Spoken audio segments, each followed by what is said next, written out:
he was the most dominant figure that racing's ever had. I've seen so many marvellous riders. Truthfully, I've never seen a better. When you mention jockeys, Lester Piggott is the number one.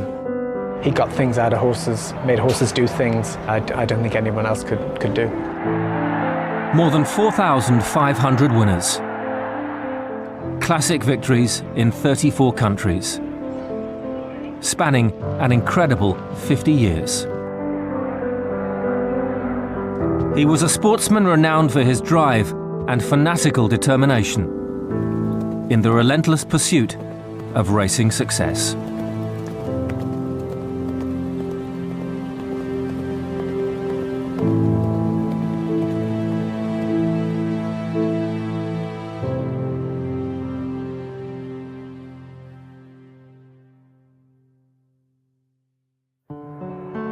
There are few occasions in world sport like the Derby at England's Epsom racecourse, a tradition that dates back more than 200 years, a contest like no other in the world. The track is totally unique. There's no other flat race track in the world that runs even close to this. This was a punctuation point in the sporting calendar that just couldn't be missed. It's a special test for the best 3-year-old thoroughbreds on the planet. An event that captivates the world, but remains a very British institution. For me, the Derby is the greatest race in the world. It stirs up emotion from which legends are born.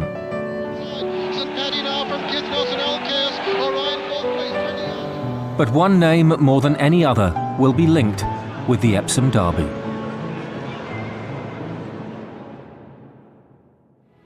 Born Lester Keith Piggott in Wantage near Newbury in November 1935, the young Lester grew up in a family steeped in racing. His grandfather was a national hunt jockey, who rode 3 Grand National winners. And Father Keith was a successful jockey who had more than 500 winners over 30 years. Mother Iris came from a prominent racing family, the Rickabys. I was never really allowed to think about anything else. Started him riding when he was 12 in races. His first riding apprentice race at Salisbury. Well, I was only 12 years old, and it was a big thing for me because it was just a very ordinary race, apprentice race. It didn't take long for the 12-year-old to make an impression. The first winner he rode was on the chase at Haydock Park towards the end of the season. The young jockey would continue to hone his skills during the school holidays. But in 1950, aged 14, Piggott left school to concentrate full-time on racing. When he won his first race, he was a sensation straight away, but you're read in the papers and you see on the Pathy News this sort of chubby-looking thing, he face, I think that O'Sullivan had a wonderful line, Peter O'Sullivan, that he had a face like a willful cherub. Not everyone found the willful cherub so angelic, though, including the horse racing authorities. And run-ins with officialdom would become a recurring theme of Lester Piggott's career. Well, I never taken a notice of criticism, because if you did, you wouldn't get anywhere. He wanted to win races, and he wanted to do it any way possible. And both jockeys and right the way through, he was very, very brave. He wasn't afraid. This fearlessness was underlined when at only 15, Piggott landed a ride in the biggest race in the world. You heard about him as the boy wonder. You remember, people talk about young stars now, but Lester Piggott, when he was 15, had his first ride in the Derby on a horse that no one else could start, a horse called Zucchero. The teenage jockey's love affair with the Derby had begun. He came second the following year. Then in 1954, he went to Epsom on a 33-to-1 shot. There's a horse called Never Say Die that he'd ridden early on in the horse's career. Wasn't immensely impressed with him, I must say. I remember the boy ringing me up and saying, I'm going to ride that horse. And I was a fool because he was a housewife's choice at that time, and I was writing for the Express. And of course I should have gone with my exclusive news that Housewife's Choice Lester Piggott was going to ride him and tipped him, but I stupidly didn't. And here comes Ferriol moving up to challenge there. And now here's Never Say Die coming into it too. And the rater's there. Blue Sails dropping back a bit. And they come now with about 2 furlongs to go. And it's Never Say Die. Never Say Die from Ferriol, Landau, and Royston Manor. Elopement moving out and the rater's there. Last furlong, it's 100 yards and Never Say Die skating it with Ferriol moving up fast. Arabian Night third. And at the post it is Never Say Die. What a brilliant win for a great-hearted colt. And what a superb ride by young Piggott, the 18-year-old boy wonder of the turf. He was the youngest jockey in the 20th century to win the Derby. It was a great thing for me because he was an outsider and we fancied him a bit, you know, but he'd been a little bit disappointing in his previous race, you know, and but we thought, you know, we thought he'd go well, and you know, he won quite easily, really. And at 18, by the time he wins the Derby the first time, he's a sort of veteran. You know, it's 6 years on since he first became a boy wonder, winning at 12. But he rode it very, very coolly, and he was already established at 18 as a top-class pilot. But I mean, he just sort of set the seal on his future on that afternoon. Just 3 years later, Leicester was back in the winner's enclosure on Derby Day, bringing home the favourite, Crapello, trained by Noel Merlis. Here they come round Tottenham Corner, and it's still Udame on the Brioche, neck and neck, followed by Pala, Chevastrid, Ballyboss, and now Piggott on Crapello, choosing his position for the decisive run home. And here's a challenge now from the Irishman, Ballymoss. And Brioche is weakening now. And Ballymoss is being challenged too. It's Crapello. Crapello coming very strongly on the outside. Yes, he's overtaking Ballymoss. The Irish horse fighting back gallantly. But there's only a furlong to go. And it's Crapello. And Ballymoss can't hold him now. And Lester Piggott's drawing ahead yard by yard. And yes, Crapello wins. Proudly, Sir Victor Sassoon leads in his second Derby winner in 5 years, and for Lester Piggott, it's 2 winners in 4 years. And it's over 20 years since the Derby winner romped home in such a cracking toss. Well, says trainer Noel Merlis, it shows we have a fine English horse. So say all of us. The 1960 Derby was the first to be filmed in colour and brought the glamour and excitement of this special day to a whole new audience. Well, the Derby, in the whole psyche of British racing, has been the most historic race, over 200 years old. I think people should understand that in British sport, the Derby was the biggest sporting event of the year. The famous thing is that Parliament used to stop and the MPs would come down, and certainly the Queen would always come. 1960 saw Piggott riding St Paddy. Well, I'll tell you, from a commentary point of view, it was very tricky because there were 300 to 400,000 people there, you know, and there were buses lining the Tattenham Hill, so that you only caught rare glimpses of the tops of caps until they descended into Tattenham Corner. St Paddy now from Kithnos and Alcaeus. Orion fourth place, 20 yards to run, and it's St Paddy now from Alcaeus and Kithnos, and at the line St Paddy's the winner, Alcaeus is second, Kithnos third. Well, he rode Epsom brilliantly, but he was always very clever at trying to get on the right one. He was an unbelievable man at Leicester. He was unflappable, and if he got off one horse onto another, it was always the right thing somehow. You know, I mean, I think you've got to have an element of luck, because I know a lot of great jockeys actually never rode a Derby winner.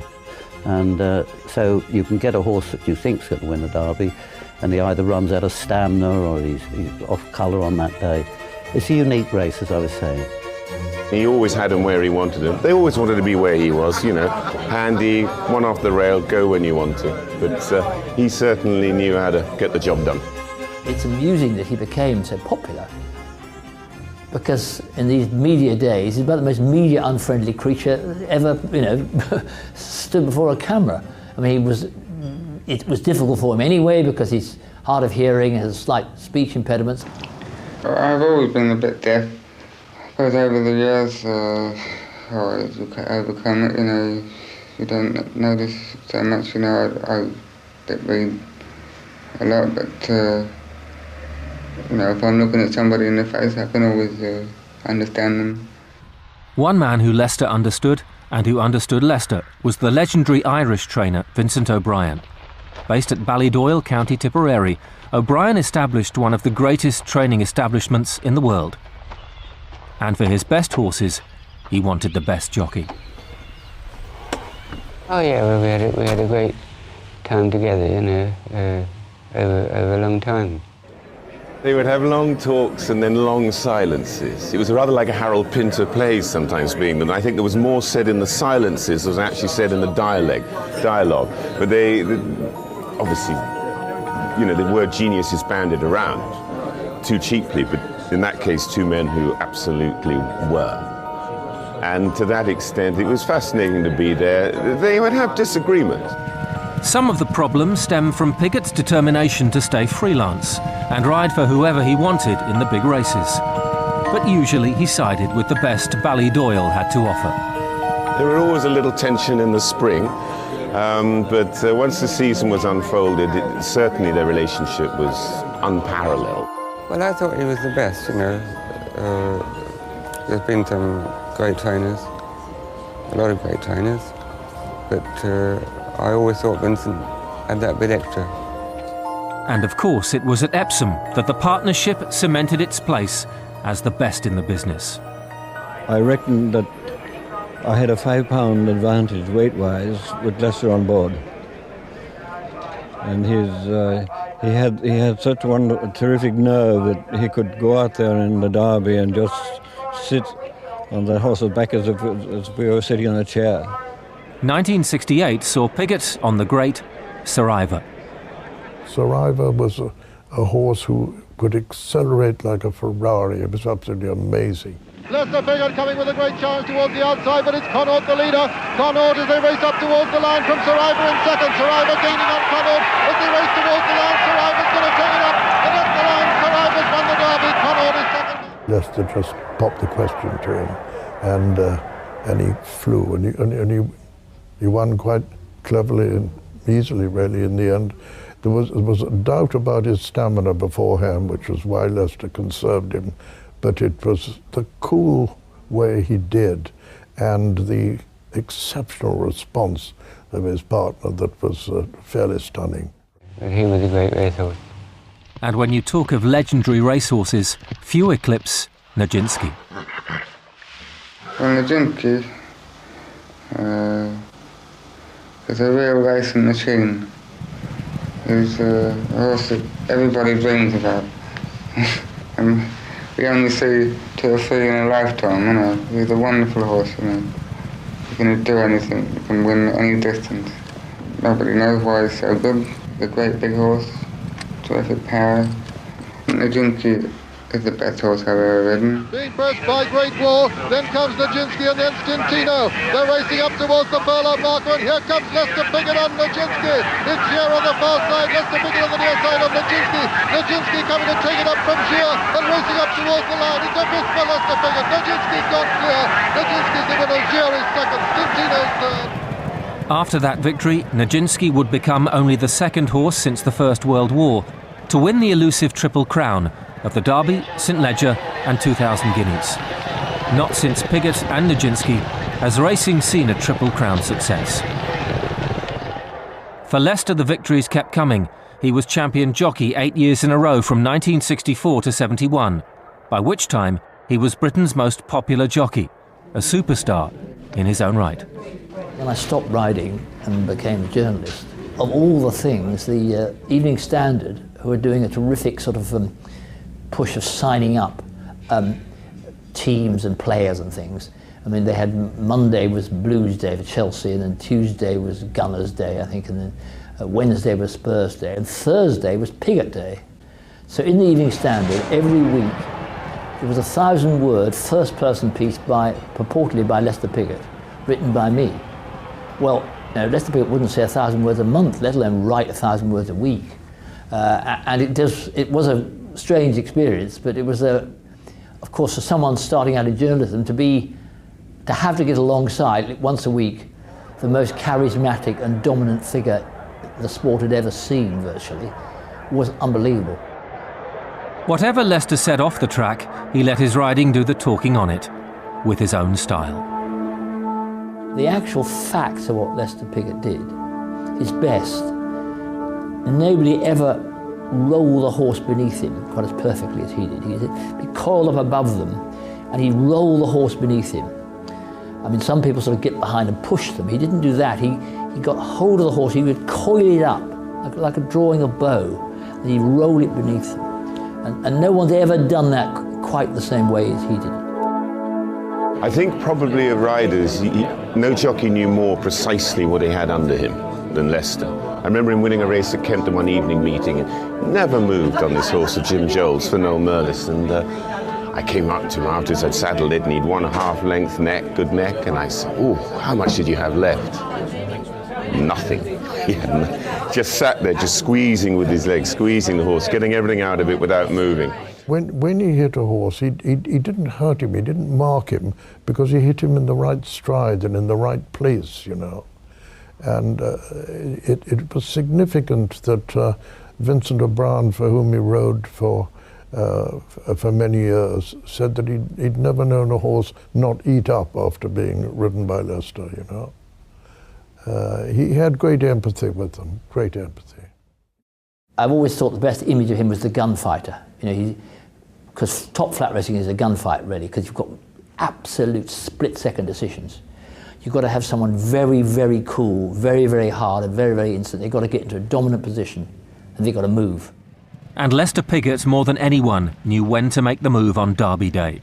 1972 saw a photo finish, but a 6th Derby win on Roberto, though some questioned Piggott's use of the whip as he edged to victory. You know, two of the most controversial derby were Roberto and the Minstrel, you know, because they were very close finishes, you know. But, you know, they were both very good horses, especially on that day. And Roberto's race was very close, you know.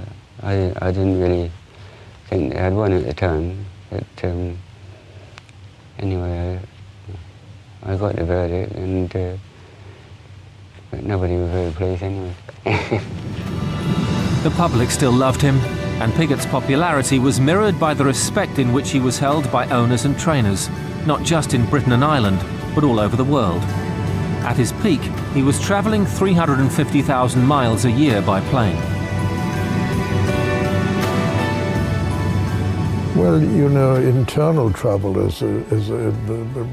before thinking of going abroad was arduous enough. It meant driving tens of thousands of miles per annum, and as far as Leicester was concerned, usually in a rubber suit with the heating turned up, because he was working on his weight throughout his career all the time. He never stopped working on it, and he had to. Relatively tall for a jockey, Piggott's longest battle was with his weight. He rode throughout his career at 21 pounds below his bodily weight, which is some achievement. He just learned how to deprive himself, and of course his tummy would shrink as a result. And to keep his sort of thoughts off food, he smoked cigars, you know, and I don't think with enormous enjoyment, but just, you know, just as an assistance, as it were. Yeah, you know, in my day, you know, the weights were lighter, much lighter, really, and we were all wasting at the time, you know, trying to take weight off every day. And Leicester, right the way through from year to year, would dart himself down to a minimum. I think Mahatma Gandhi had more to eat than he ever did. Especially when the weather's cold, you know, cuts you in half. Newmarket, you know, riding there, but literally with nothing on, you know, just silk. Very arduous, very toughening. The unrelenting physical sacrifice that Piggott undertook to get his body into shape, allied to his unique ability to understand his equine companion, continued to pay dividends. Leicester was a great exponent of Epsom. He had an amazing gift for making room for himself, as it were, rather like Georgie Best on the football field way back, you know. He always seemed to find space. 1976 saw another Derby victory on Empery, but the following year brought one of his most famous wins. Obviously the one that would talk was the Minstrel, Hot Grove. I was on the hurdler, he was on the class horse. And of course, there wasn't many horses in the race that year that was going to stay the mile and a half. So I set sail for home, way up at the end of the straight, round Tatton Corner. Off I went. Well, as they run down into the turn now, with just over 3 furlongs to run in the Derby, and it's $1 Million Man being pressed by Hot Grove. The Minstrel coming there in 3rd place. Then comes Be My Guest making progress. Behind them, Blushing Groom on the outside, unleashing a run. Behind him is Monseigneur. They're coming to the 2 furlong marker. There's an element of assassin about Piggott, and he would like to just knife home at the end, because actually that's best for the horse. The horse is keen to do it. You just take that enthusiasm, just one quick thrust. And I can remember that happening at Epsom. It stays with me. 100 yards to run in the Derby. The Minstrel coming to challenge Hot Grove. And it's Lester Piggott and Willie Carson. The Minstrel on the near side, Hot Grove on the north side. And the Minstrel wins it from Hot Grove, Blushing Groom in 3rd. And he got me there in the last, 20 yards. And I've had a word with him after the race. And he said to me, "Yeah, you made it hard for me, didn't you?" There was a final Derby victory on Tinoso in 1983, 32 years after his first ride in the Epsom Classic. He was an absolute genius round there, mind you. He was a genius pretty well everywhere on a horse. Lester Piggott retired in 1985, just before his 50th birthday, to become a trainer in Newmarket. But his second career did not pan out as planned. He was jailed for tax evasion in 1987. He broke the law, but he's at his centre. One of the great things about him is that he was a sort of wild thing. He would always go and do his own thing and drive off everywhere, and he used to exasperate people like that. He had an untamed quality. It was part of his sort of genius, if you like. And then they were going to lock him up. So it was very difficult for him, but he got through it with difficulty. Released from prison after a year and a day, Lester was determined to ride again, and he did so in the most dramatic way possible. Vincent O'Brien, really, he talked to me and he talked me into it. I'd never really thought about it, but he said, "Why don't you make a comeback?" Oh, his comeback was absolutely amazing. It had all gone wrong. He'd been very miserable afterwards, and he finally made a comeback at 54, and he was 12 days early into that comeback. And there he was at Belmont Park. It was in a day that had gone badly because a great racemare called Goal for Wand had shattered her leg in front of the grandstand in the slop. And it was a day where spirits were down, and then Lester just picked the whole thing up. And in his wonderful style, down the outside. Royal Academy and Lester Piggott are 6 lengths off the lead, but they're launching their rally now as they come down to the final furlong. It's all Greek to me as a short lead, expensive decision, battling back, mark of distinction. Royal Academy is thundering down the center of the turf. Carson Steinman is 5th. They're coming down to the finish. Lester Piggott flailing away at Royal Academy. It's all Greek to me toward the inside. Here's the wire. Head bobbing finish. Royal Academy does it, and the living legend out of retirement, 54-year-old Lester Piggott pulls off the upset here. Somehow you knew he was going to get there.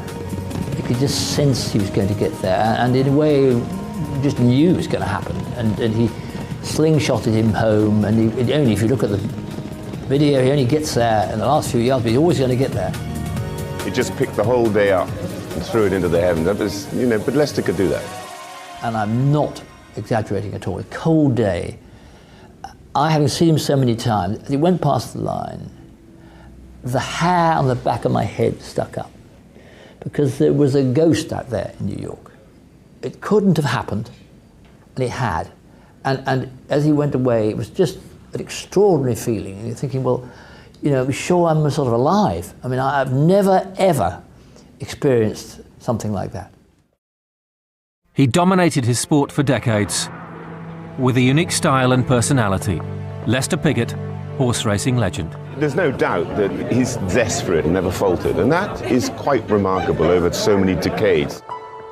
He was an amazing man, always on the money. You could never get him to waver. He, of course, was the greatest jockey that ever lived.